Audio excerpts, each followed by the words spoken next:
Welcome to the Let It Fly show. I am Michael Severe. My partner, Josh Jones, is a little ill today, under the weather, so it's just me, but we're going to have a great show. We got a good guest lineup as well, and of course, we are inside and recording the Let It Fly Sports Bar in the Capital District, downtown Omaha. If you want an elevated experience when it comes to a sports bar, you want the best TVs, the best food, the best drinks, the best wait staff, atmosphere, this is the place to come and check it out. It is outstanding, and we're going to talk about what I have in front of me in just a second.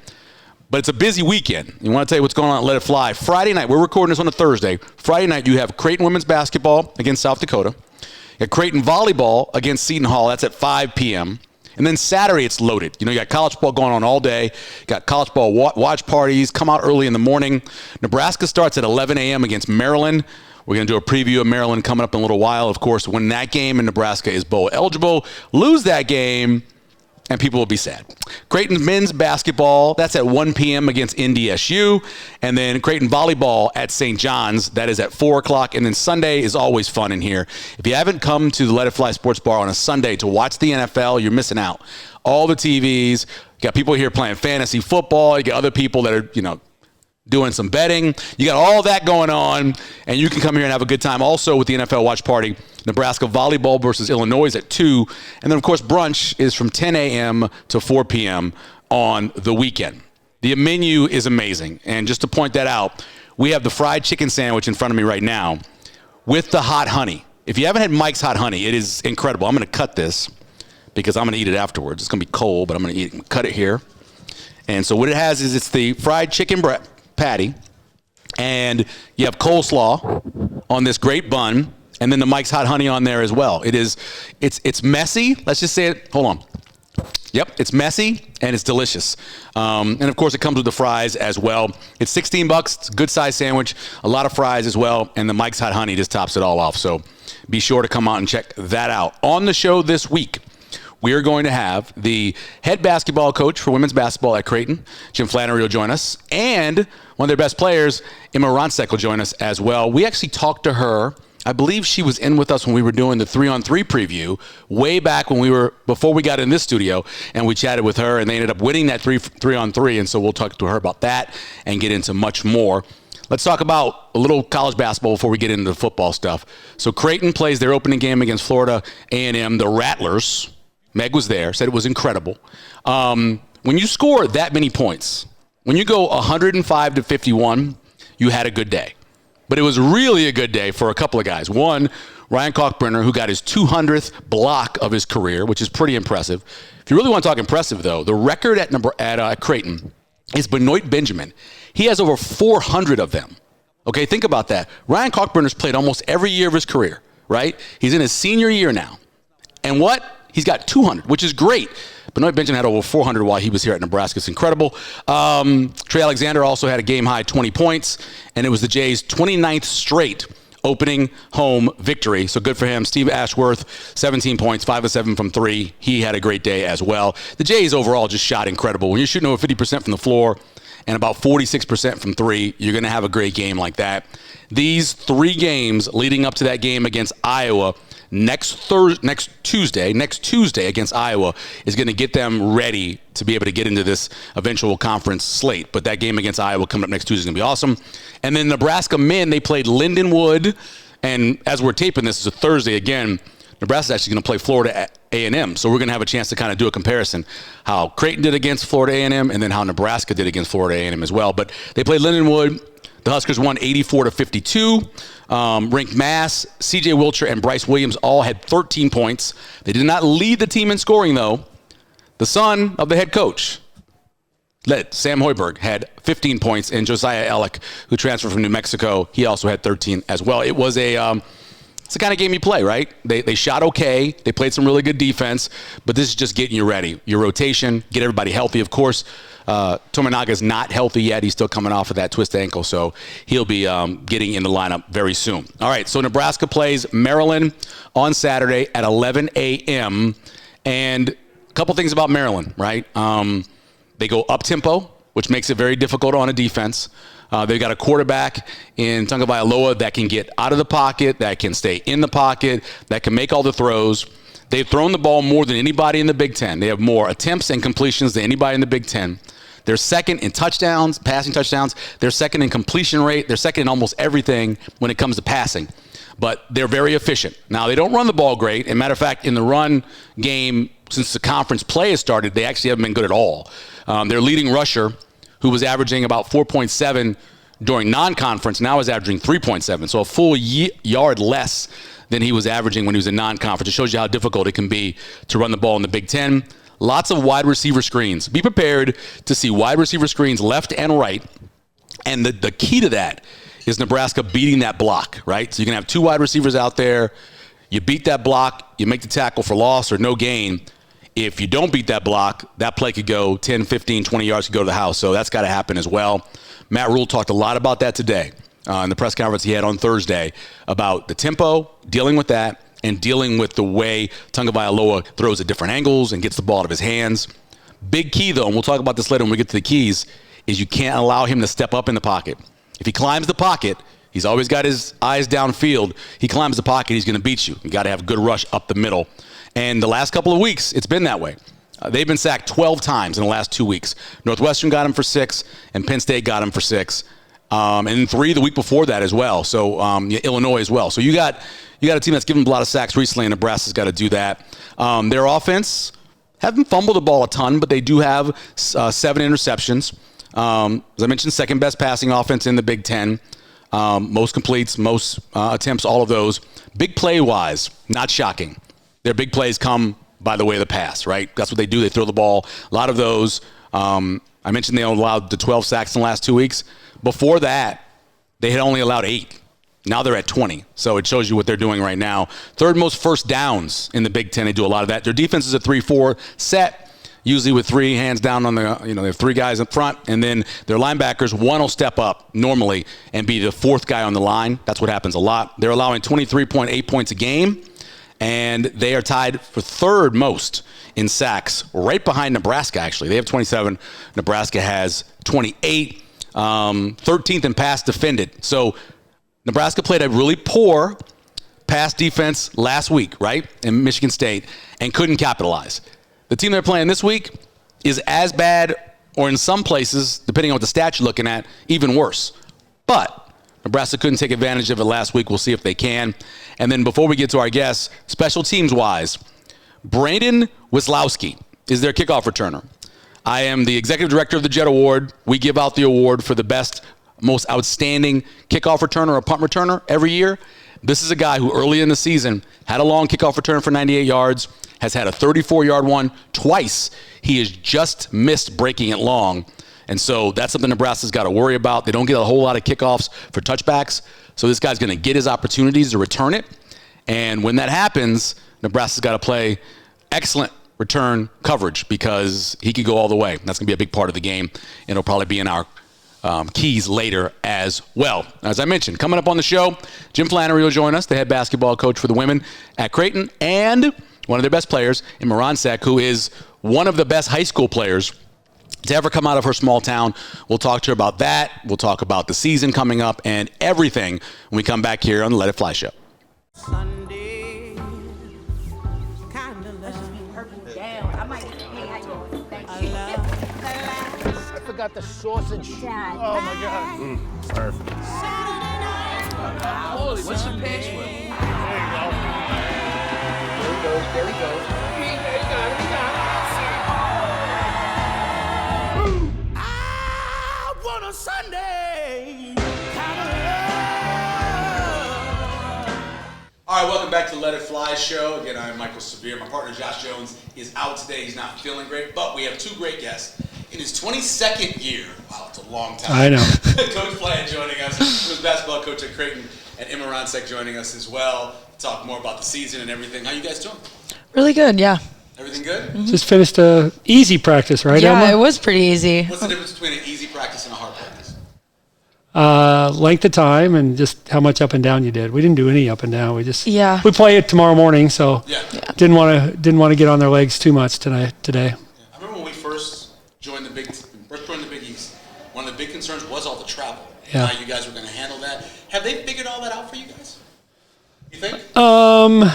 No. Adding UConn made it more complicated because when we were at 10 teams on the women's side, we were playing Fridays and Sundays. We had a travel partner, and for us as the Western outlier, it was probably the most advantageous that it could be. But then you throw UConn in, now you can't really do that travel partner schedule. So we've done some Wednesdays and Saturdays, but we actually have, we're going to 18 conference games instead of 20, which we'd been at 20. And we actually have, of our 9 road games, 3 times we're going to play twice when we're on the road, which is good because if you're out there, you might as well play 2. So 6 of our 9 games will be part of a road trip. Do you bring like a tutor along or somebody to help? Do you need that when you're going? You're only gone for 3 days, right? Yeah, I would say our team's pretty good at handling road situations, being gone from school long periods of time. But Lisa Chips, she's one of the academic advisors at Creighton, so she'll sometimes tag along. Yeah. But for the most part, I think we're responsible enough to handle our homework on the road. They have 2 valedictorians on the team, right? One of them that I know well. Yeah. And then the other, and I think 4, based on what I read, that finished with 4.0s. Wow. So you guys are fine. Yeah. We have to tell them to stop studying. Too much. How was your off? I mean, we know last time we talked, you were getting ready to go to the 3-on-3. Mm-hmm. You guys went and won that with your teammates. What was that like? What was the offseason like for you? Yeah, the off-season summer was great. Just being able to be in Omaha, practicing, working out, and then getting to know. We only had 1 new kid on the team, so Michaela, just getting to know Michaela, bonding. And then the 4 of us went out to Colorado and won that. I don't think a lot of us had doubt that we weren't going to do well at that tournament just because of the way that us 4 play basketball together. We've been playing for 4 years and then Lauren 3. So it was just a really fun summer, and I'm glad that we all had that experience back at Colorado. How do you think that helped? Their play as teammates, going out and doing that together? Yeah, well, anytime you get to spend time together and coach yourself, I think that was a big thing too. Is like we're not there telling them what to do. They know how to play, which is great, and I think there's a confidence in that piece of it too. Like here we are by ourselves, and we figured it out how to win. And I mean we brought in somebody to work with them a couple different times, so they kind of had an idea on what the best strategies for 3-on-3 are. But yeah, like Emma said, I mean they're built for that because they can all make threes, and they can interchangeably, they can kind of guard different positions. And so I wasn't surprised either that they were successful. And then Emma's too humble, but she also was out in Colorado Springs for the Maris Cup tryouts like a week later. Yeah. So she got her fill at Colorado Springs. I grew up with 5 sisters, so I always tell people there's nothing more competitive than around the same age. I believe Morgan won the MVP. Yeah. Did you get robbed? No. I think I played well, but Morgan definitely deserved that. Yeah, she no doubt deserved that. Yeah, that's pretty awesome. By the way, Michaela is the other valedictorian, the freshman. She's the valedictorian out of the 2 valedictorians on the team. Let's talk about Cancun. You're going to be going there. I know it's a business trip. How much fun are you going to have? I'm really excited. I'm excited to go to the beach. Just being a senior and then having such a fun trip planned for your one of your final years is just something that you've kind of been building up for. And then my family's going to be there. My little sister won't be able to come, but my brother, parents, I know a lot of family members are going to be there.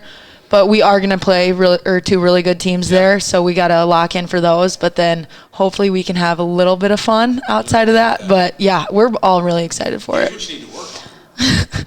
Pre-tan. Yeah. Yeah, that's true.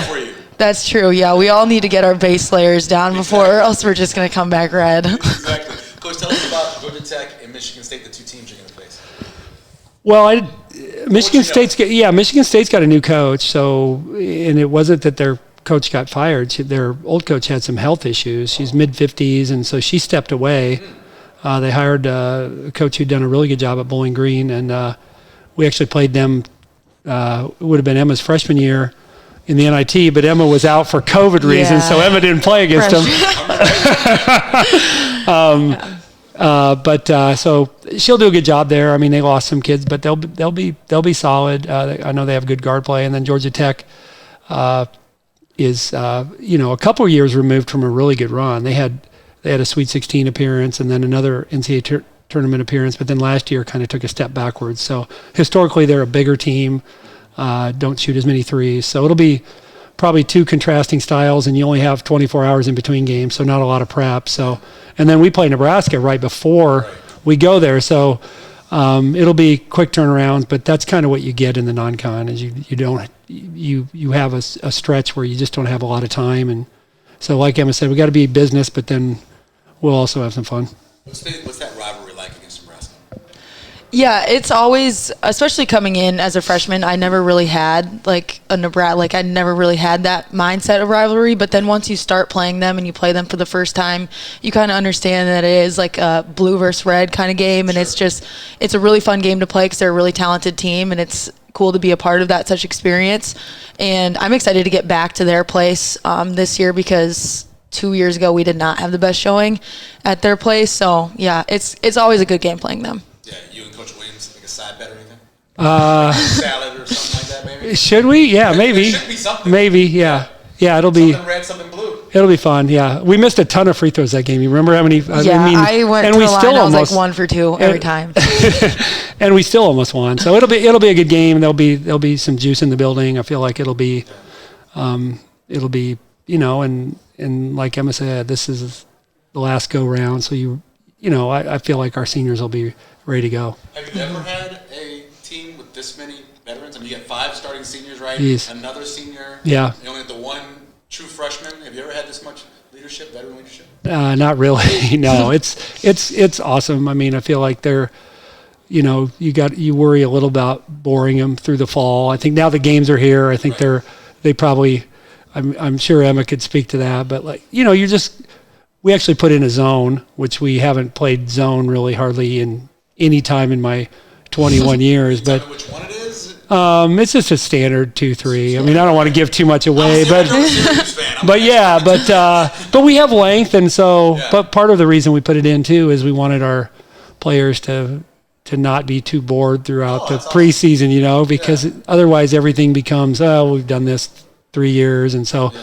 But I do think it can be something that we can use occasionally. Is it at the point now where, you're like sisters, you know where they're going to be on the court, you know everything about them, it's easy in a way? Yeah, it's pretty fluid, our offense. It has been for the past 4 years that I've been here, but this year it just feels a little different because we have been playing with each other for so long and we are such good friends off the court that the chemistry on the court is kind of just it's just really cool watching us play and just being a part of such a intense offense just because we always know where we're at. We always know what's going.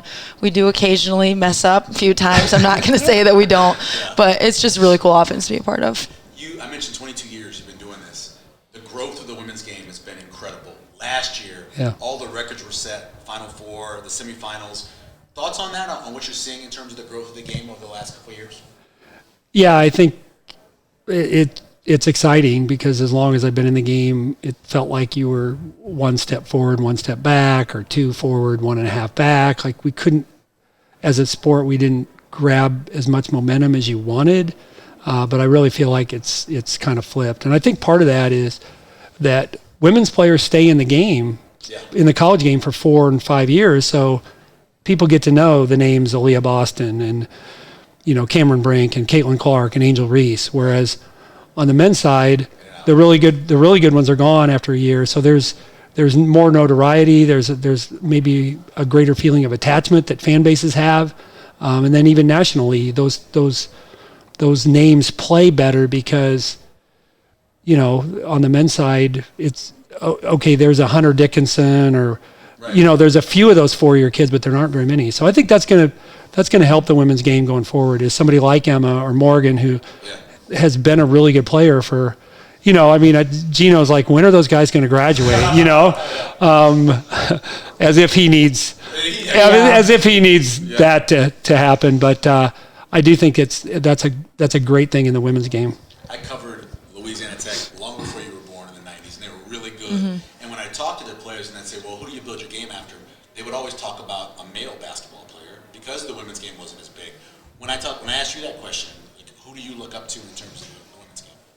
Yeah, I feel like I have kind of a unique perspective on that just because I'm not like I have a really good balance between basketball and like my social life, and I don't when I'm on the court I mean business, but then when I'm off the court I don't really watch or like Really? Okay. yeah, so I'm not a There's a lot more huge like you now. yeah, I'm not really into WNBA, NBA. I know Peter Knight, our athletic trainer, I'll like go in for treatment and she just starts talking about the WNBA and she's naming these names and I'm just like, yep. Like I wish I knew more, but I just don't really have a favorite player. I kind of lock in when I'm on the court, and then off the court I just like to keep things separate. Has that been, because I've noticed that with some of the football high school players we interview, who say, I don't watch the game really. Besides playing Madden or whatever. Yeah, it's person to person. I feel like Yeah. we have some people who watch a lot off the court and those who don't. It's, like Emma's a really good player without having had to do that, so it's fine. And I've coached both types. Coached types who they want to watch as much basketball on TV, and then others who, hey, when practice is over, I'm going to the other parts of my life. Coach Flan joining us, Emma Ronsiek joining us. I want to ask about this, and we'll post the picture up. It is the media guide, and it is shot amazingly. And all you look great, and the lighting is perfect. Who was the one that was hardest to hold together? I'm guessing there was a lot of laughter. Yeah. It's a serious picture, but I'm imagining that some people may have laughed too much. Yeah, I feel like Brittany's always a person who can't take this stuff very seriously. Molly, Okay. myself, probably. I think we all have our opportunities to take things like this not very seriously, but then we get something like this, and then we just got to roll with it. We can't take it's a one take wonder, and that's it. How much work did you put into getting ready? Because you knew this is forever. Yeah. When you're on this, it's forever, and it's never going anywhere. Yeah, I think some of us more than others. Oh, okay. Point somebody out. Who do you think did? I mean, her hair is looking great. Yeah, I think Mal curled her hair. Yeah, little curl. I straightened mine. Yeah. Where's Coach? I don't know. They didn't. They weren't a part of He this. wasn't a part of this. No. You guys. It's amazing. The landscape, Yeah. the city behind you guys. It's what building? Where were you standing? We were in the soccer stadium, so on those like stairs, awesome. yeah. Okay, got it. And they like hung up some lights. Yeah, it was actually a really cool setup. It looks awesome. And we'll Yeah. post the picture when we actually put up the podcast. But I thought that was pretty cool. And I can tell you, I guarantee you, when you guys are that serious, people are going to be laughing. Yeah, no, we can't really do the serious pictures very well. I believe that. Tell me the best thing about playing for Coach Flynn. Oh my, there's a lot. I think the best thing is just the balance on and off the court, because you have to have a coach that does a really good job on the court with the balance and just being able to take it seriously, getting on you when he needs to get on you, but then also praising you when you do something well. But then off the court, I think that balance of friendship and like respect and just being like that earned over the 4 years and even like the first year that I was here. So I think, especially in coaches nowadays, I don't think you see the like respect on the court and then that translates off the court. Like I think it's you have respect for them off the court and then you don't really like them off, or vice versa. Right. But like with Flan, you have that friendship off the court, but then you have that like role model coach who does really well on the court and who you respect and you want to listen to and you want to learn from. So I think that's kind of unheard of today in like a lot of coaches, just because it's kind of diverse and you just want to be one or the other. Right. But Flan's both, and I think that's something that we've all learned to really respect. Probably going to mess up this quote, but it's something like, they don't care what you know until they know how much you care. Yeah. You kind of believe in that philosophy? Yeah, I mean, I think it gets harder when you get older because, there's fewer things in common that I have when I was in my 20s. When I was in my 20s and 30s, I was probably a little bit more able to connect, and that's. How old are your kids? 10 and 14. So, okay, so not even, they were a little bit. Yeah, I know. I should have just. I don't know. Yeah, but no, I think it's important, and I think especially with females, I think is like Emma talked about. I mean, they're not all projecting that they're going to the NBA, so it isn't just about all basketball. So they want you to care about their family and the other things that in their life. So I ask Emma about her boyfriend a lot. And usually get the same answer. But I think it's important, especially with women. Yeah, well, even so, Coach Leon Bormar was at Louisiana Tech. Yeah. I was coaching when I was covering them, and he'd always say he thought it was easier to get the women's game to focus. He said the girls to focus back then, but he said to get them to focus. He thought it was actually easier because sometimes, especially at that age for guys, it's hard to get them directed in the right direction. Yeah. Do you buy that at all? And I think, Maturity? there's definitely a maturity thing. Not that there aren't college-age men who are mature, but there's probably fewer, a lower percentage. Most of us mid to late 20s if we're lucky. Sure. I mean, as I look back, but yeah, I think they're hungry to learn, and I think there's maybe just a little bit less. Hey, I already know that. Oh yeah. Whereas I think with guys, it's I already know that. You don't need to tell me that. Right. I mean, I see that starting to see that with my 14-year-old. Yeah, they always obviously. I asked Emma about you. Tell me the best thing about her game. Well, she's super versatile. She's super high IQ. I don't think she probably gets credit for being. She gets credit for being skilled, but I think she's super high IQ at both ends. Like, she's a really good communicator defensively, and she's played a lot, which helps her, right? The experience level, but she knows where people should be. She's not afraid to point out where they should be, which is good. You want that from inside the team, because if it's always from the coach, again, they can tune that out a little. But if it comes from a good place from a teammate, I think that's more impactful a lot of times. And then, it's her just her skill set offensively. I mean, she played a lot of guard in high school, so we can invert and play her at the guard, and that takes pressure off of our guards because she can bring the ball up the floor against somebody bigger. And because our guards are medium speed. We don't have anybody who's lightning with the ball. So just to start your offense sometimes with Emma's great. And, she's just multi-skilled. And the final thing is she's a competitor. She wants to win. And I think the longer you're around her, the more you see that. And, I know she, you talked about Morgan earlier, but like those two in practice, we just got out of practice, and it's good and bad, right? They've had to guard each other in practice for 4 years, and so there's times where they get a little bit, they're great once practice is over, but it's hard to guard the same person in practice day after day after day, and not occasionally, just be. Wow, would you just get off me? But she's competitive. Yeah. You mentioned the peer-to-peer mentoring. When Coach Mack was here, he talked about how Stephen Ashworth was really good at doing that. But it's a balance, right? You can't necessarily don't make anybody mad. Can you talk about doing that, the peer-to-peer mentoring or criticism? Yeah, I feel like it's definitely more apparent on this year's team just because we do have 6 seniors, and I think the underclassmen can pick and choose what senior they want to listen to or what style they want to listen to, which I think is also something really special, because I have a hard time finding the balance of getting on them, but also like understanding that they haven't been here as long as I have. They haven't been here as long as seniors have. But then like Molly and Jamie, they do a really good job at bringing them back together and just like making them feel like the mistake wasn't. So like, I just think finding the balance in that, and it doesn't have to be just within yourself. It can be within like other people on the team, because I know I have a very difficult time finding the balance sometimes. I would like to say I'm good off the court, but on the court, I can sometimes get lost in the competitive aspect of the game.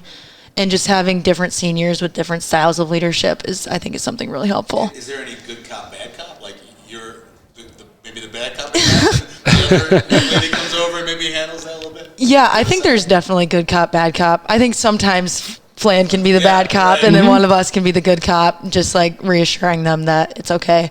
But yeah, I just think having 6 seniors plus the coaching staff is something that the underclassmen can learn from, but then we can also just keep learning from them and just realize that it's just a game. Take it a little easy. Sure. Yeah.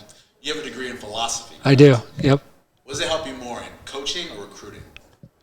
Ooh, I think coaching, because recruiting is so much of it nowadays is sales, and I think there's parts I like about recruiting, but I'm sure you've talked to enough coaches that at the end of the day, it in some ways becomes really about selling something, and JFK, right? So it used to be what they could do for the university. Like, what can you do for me now? Yeah.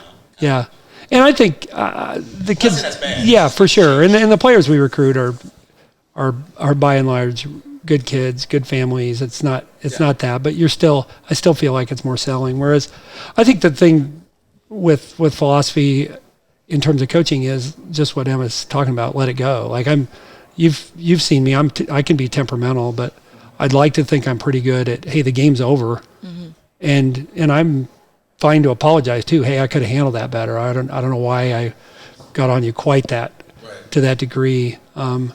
But I think just the ability to step back and have a perspective more quickly sometimes. Losses eat at you, but they don't have to. You don't have to like immediately impart blame on somebody else. Like I try to be reflective. Hey, what? I might have been agitated with Emma or Morgan or Molly during the game, but as soon as the game's over, it's like, God, what did I not do?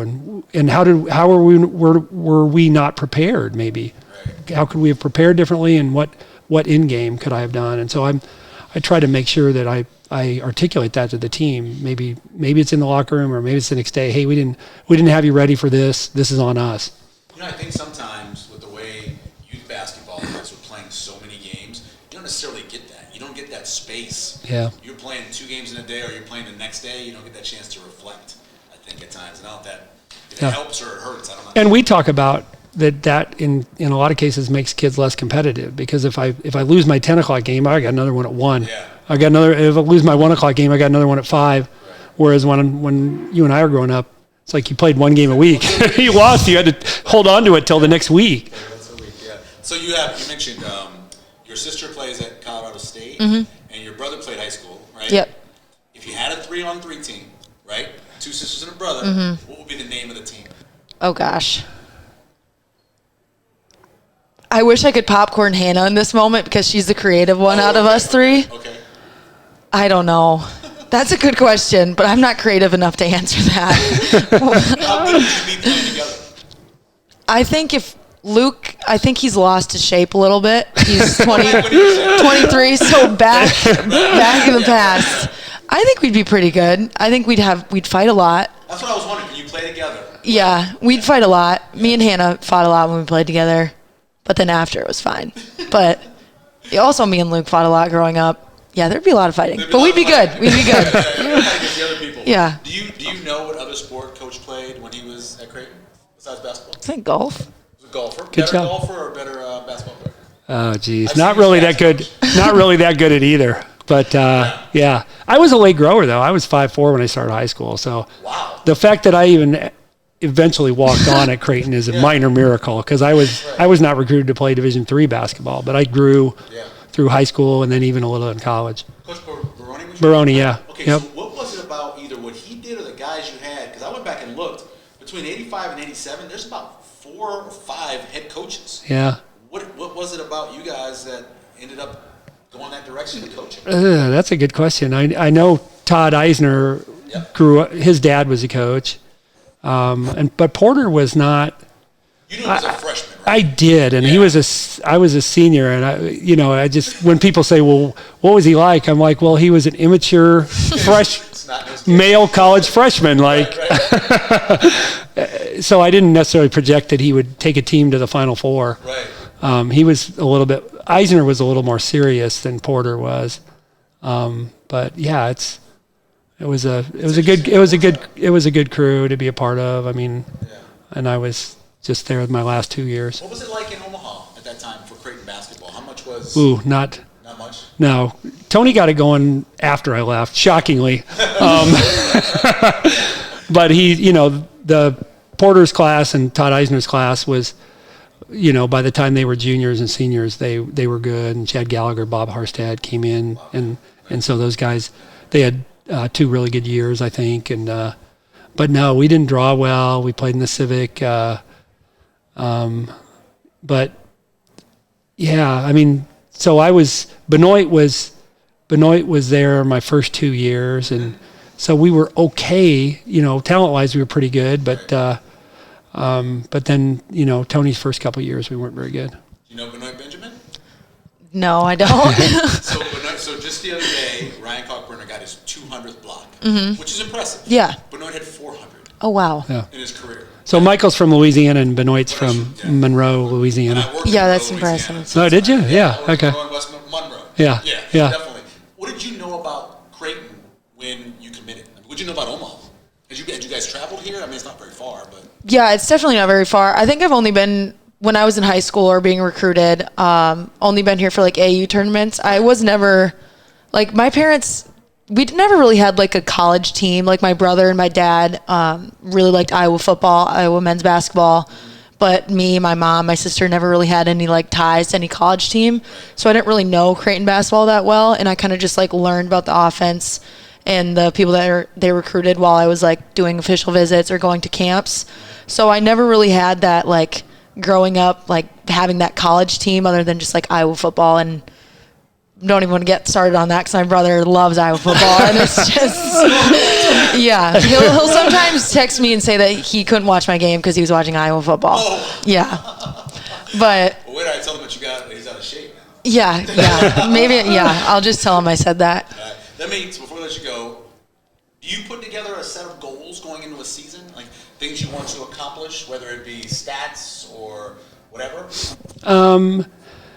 No, and I was thinking about that this morning, actually, and we've been kind of a one foot in front of the other type of team, and I think some of that stuff is best utilized internally. Like I would assume as much experience and as much togetherness as we have that these guys have goals on how good we can be. But we, early in the season, in terms of, hey, we want to win the rebounding battle. We want to win the turnover battle. So maybe some individual goals, but it's tough because there is a cruelty to the NCAA tournament. I mean, I'd like to think that we can compete for a Big East title this year.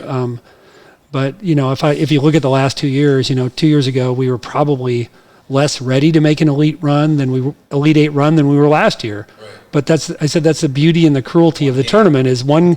We beat Iowa by one possession, and we just Mississippi State was quite a bit better than us in the first round last year, and so it's just I think to wrap your goals around what you're going to do in the NCAA tournament sometimes I think is for the outsiders. That's what they want, right? For our men's team this year, it's like, oh, they went to the Elite Eight. If they don't go to the Final Four this year, it's a failure. Well, it's one game, and that's the it's not a best of 7. Yeah. And so I think we can be a great regular season team, and I think the goal is to do that and then become a better seed even, and get a better opportunity based on that. I always tell young people, my uncle coached at Georgetown, and that '82 team was probably the best team with young Patrick, and they lost with Freddie Brown throwing the ball away. Yeah. '83, you lose a couple games and you don't get as far. Then '84, you finally win it. Yeah. And then '85, you lose to Villanova. Yeah. That great team won one championship. Yeah. It just shows you how difficult it is to win it all. One night. In one night, exactly. Goals for you? Really, I just want to have fun this year and just be together. I also, like, on the court, statistics-wise, I want to have more assists and turnovers. I think I had a positive assist-turnover ratio, at least I hope, last year. Yeah. But I just really kind of want to be focused on, like, more facilitating the offense because we do have so many scorers and so much talent on this team, whether it's underclassmen or upperclassmen.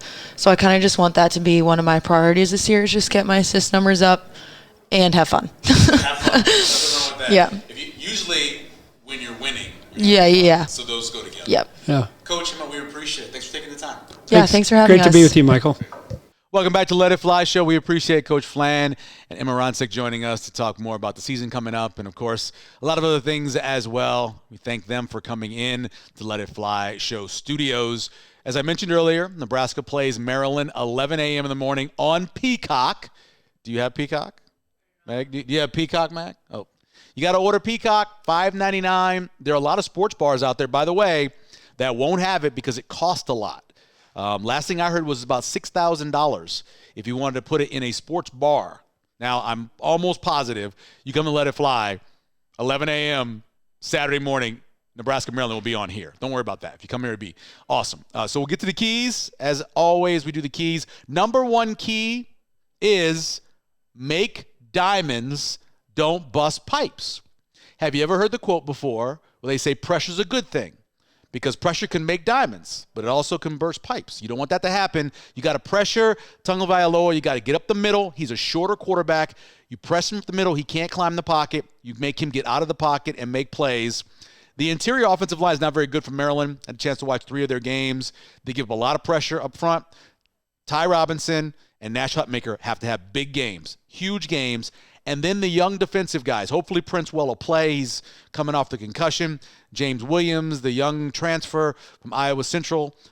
Those guys have to do a lot. They got to get Jamari Butler. They have to make big plays because we talk about how much they pass the ball. And as I said earlier, 12 sacks given up in the last 2 weeks.